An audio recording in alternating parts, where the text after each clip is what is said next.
Hey Raiders fans, we're back with an exclusive video and the latest updates on our beloved Las Vegas Raiders. Before we dive in, don't forget to subscribe to our channel and hit that like button. That way, you'll always stay up to date with breaking news and exclusive content. Alright, Raider Nation, how's everybody doing? Buckle up because today we're diving deep into one of the most exciting parts of the offseason, the undrafted free agent pickups. Since the last update on my tracker, the Raiders have brought in 3 new names, and unlike the first breakdown where I went into every detail about each player's background, this time I'm switching things up. Today we're giving out grades, straight-up evaluations from A to F based on what these guys bring to the table, their fit with the roster, and the potential to crack that final 53-man squad. And hey, before we jump in, a little personal note, I'm getting married in 38 days. Yeah. The countdown is on, and I've got a personal goal, 200,000 subscribers before the big day. It's a huge milestone, and if we hit it, maybe, just maybe, it helps make that honeymoon dream a little sweeter. But alright, enough about me. Let's talk football. Let's start with a guy I'm genuinely excited about, John Joyner. This dude's getting an A+ from me, no question. Honestly, I thought he might come off the board in the 5th or 6th round. He's a linebacker out of the University of Minnesota, and his last season was nothing short of impressive, 7 passes defended and a relative athletic score of 6.88. Now, if you take a look at the current depth chart, Joyner's got a real shot at making the roster. There's already some uncertainty and weak spots in that linebacker group, and he brings enough juice to challenge for a spot. I'm not exaggerating when I say he might be our best undrafted pickup this year, and the numbers are backing that up. Moving on to Matt Jones, another linebacker, this time from Baylor. I'm giving him a solid B+. One thing the Raiders have been consistent about is targeting players with high character and leadership qualities, and Jones fits that mold perfectly. He's not an elite athlete, but he's reliable and productive. 113 tackles last season. That kind of experience matters. When you're building a roster, especially in the offseason with 91 players competing, you need guys who can push others to get better. Jones might not be flashy, but he's the type of player who can make his teammates better just by being on the field and setting the tone. Now, let's talk about a guy who gets an A+ for one reason only. And I'm only half joking. His beard game is elite. I'm talking about Parker, a massive presence on the line, standing 6'6" and weighing in at 295 pounds. But alright, let's be real. His performance last season wasn't exactly stellar. PFF gave him an overall grade of 60.9, and he allowed 8 sacks. So while I appreciate the look, the grade I'm handing out here is a C+. If we look at his best season, it was back in 2021, but what stands out is his starting experience. Multiple years, plenty of reps, that kind of background adds value, especially when you're trying to build depth. I see him more as a developmental guy who could bulk up with an extra 10 to 15 pounds of muscle. If he lands on the practice squad, that's a win in my book. Now I want to hear from you. Do you think any of these undrafted guys are going to make the final 53? Every year I cover the offseason, there's always one undrafted player who sneaks onto the team, and it's always a great story. So drop your predictions. Who's your pick to surprise everyone this year? Let's talk about Trevan next. He's another Baylor product, a defensive tackle who gets a B+ from me. This guy's an absolute athlete. His relative athletic score is off the charts, 9.47. In his college career, he racked up 42 tackles and 3.5 sacks. When I see someone with that kind of raw ability, I start to think about versatility. Can this guy play inside? Can he kick outside on certain downs? I trust our defensive coaches, and I'm betting they'll find a way to get the most out of him. That versatility is exactly why I'm giving him a high grade. Next up is John Humphrey, cornerback out of USC. He's a tall, lanky outside corner, 6'2", 193 pounds, which fits perfectly with the kind of player Pete Carroll likes to work with. I'm giving him a B-. His quarterback rating allowed is a bit high, 97.2, but he's got some solid production. 3 interceptions, 11 pass breakups, 99 tackles, and 2 forced fumbles over his college career. What stands out to me is his background. He played at both USC and UCLA. That means he's familiar with the kind of system Chip Kelly likes to run, and I think that makes him a smart investment. He's not a star, but he's someone who fits the mold and can potentially develop into a role player. Now let's move to a name that's got people talking, Haj Malik Williams.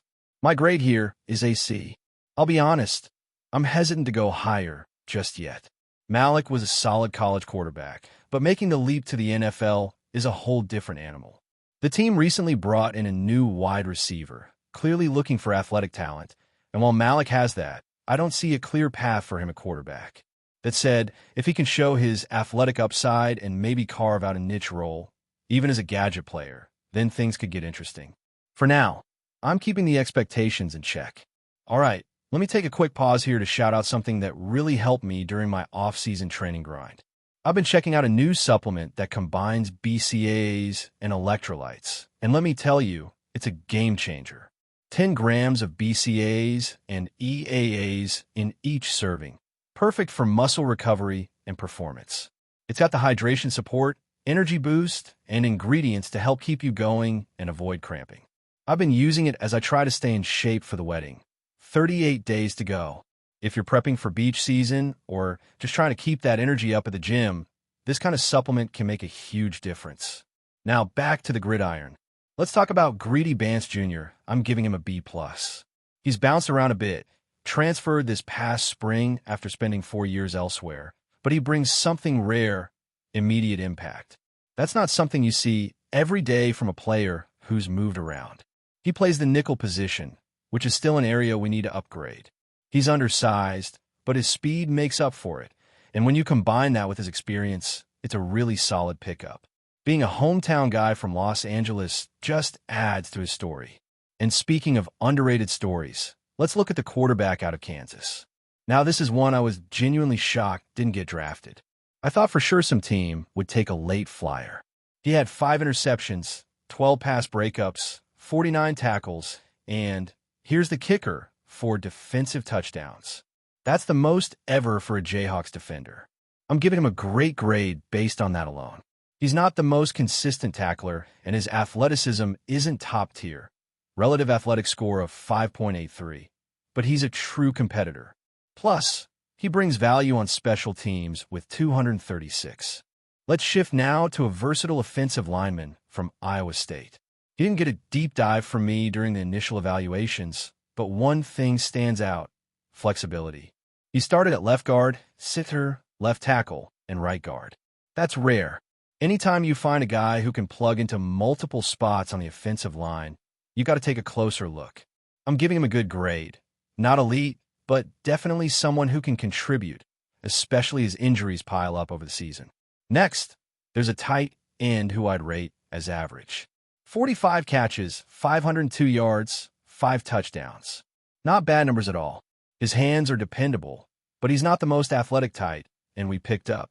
That said, his acceleration is decent, and he's a capable blocker. He's got solid size, good reach, and the kind of frame that can develop with the right coaching. A middle-of-the-road grade seems fair here. Not flashy, but serviceable.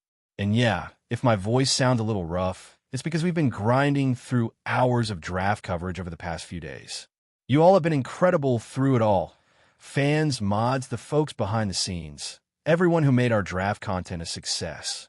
Over 21 hours of live streams, countless picks, nonstop analysis, and a community was with us the whole time. If you got someone who stood out or helped make the experience better, drop their name. Show them some love. Coming up next, we've got another undrafted free agent with a solid profile. 37 tackles, 1 interception, 6 pass deflections. I'm giving him a good grade. He's not a star, but I think he can be a leader in the locker room and bring value on special teams. His athletic score is 7.75, and the versatility is wild. He's played strong safety, free safety, nickel, and corner. Over 1,400 snaps at cornerback alone. That kind of utility makes him a great candidate to be a gunner in the NFL. His best fit might not be in coverage, but in those high-effort special teams, plays that coaches love. Before we continue, don't forget to subscribe to our channel and give this video a like. Your support helps us keep bringing you the latest updates on our Las Vegas Raiders. And don't be shy. Drop your thoughts on the news in the comments below. In a stunning revelation, Gino Smith has openly expressed regret over renewing his contract with the Las Vegas Raiders, a decision that has raised eyebrows across the NFL. The veteran quarterback, who had been with the Raiders for the past season, acknowledged that the team's direction and lack of stability were key factors that led to his dissatisfaction. Smith, who had initially joined the Raiders with hopes of contributing to the team's future, now finds himself questioning his decision to sign a new contract. In a recent interview, he admitted that he had expected more from the organization in terms of leadership and long-term vision. "When I signed that contract, I believed in the plan, the vision they sold me. But as time went on, I realized that things weren't heading in the direction I'd hoped," Smith shared. One of the most pressing issues Smith highlighted was the constant changes in the Raiders' coaching staff and management. The instability, he noted, made it difficult for any player, let alone a quarterback, to find their rhythm or feel confident in the team's plans. It's hard to stay focused and grow when you're dealing with changes every season. You need consistency, especially in an environment like the NFL, he explained. While Smith has always been known for his professionalism and willingness to give his all on the field, his frustration with the Raiders' approach to team building is palpable. As a player who has seen success with other organizations, including a brief stint with the Seattle Seahawks, Smith expressed regret that his tenure with the Raiders had not lived up to expectations. "I was hoping to bring stability to the quarterback position and help turn the team around, but sometimes things just don't work out the way you plan," he said. The Raiders, who have struggled to find a long-term solution at quarterback, now face the challenge of finding a new leader at the position. With Smith's future with the team uncertain, speculation is already swirling about potential trade destinations or a possible release. The Raiders' fan base, who had hoped for a promising future under Smith's leadership, now find themselves once again questioning the team's ability to build a competitive squad. For Smith, the disappointment is clear, but he remains focused on his career. "I've learned a lot from my time at the Raiders, but I'm looking ahead to new opportunities," he concluded. As the NFL offseason continues, all eyes will be on Smith's next move and whether he can find the stability and success he's been seeking elsewhere. This admission by Gino Smith serves as a cautionary tale for other players, illustrating the challenges of navigating professional football's ever-shifting landscape. That's it for this update. If you enjoyed the video and want to stay updated with exclusive news about our Las Vegas Raiders, be sure to subscribe to our channel and hit that like button. We can't wait to hear your thoughts in the comments. See you in the next video.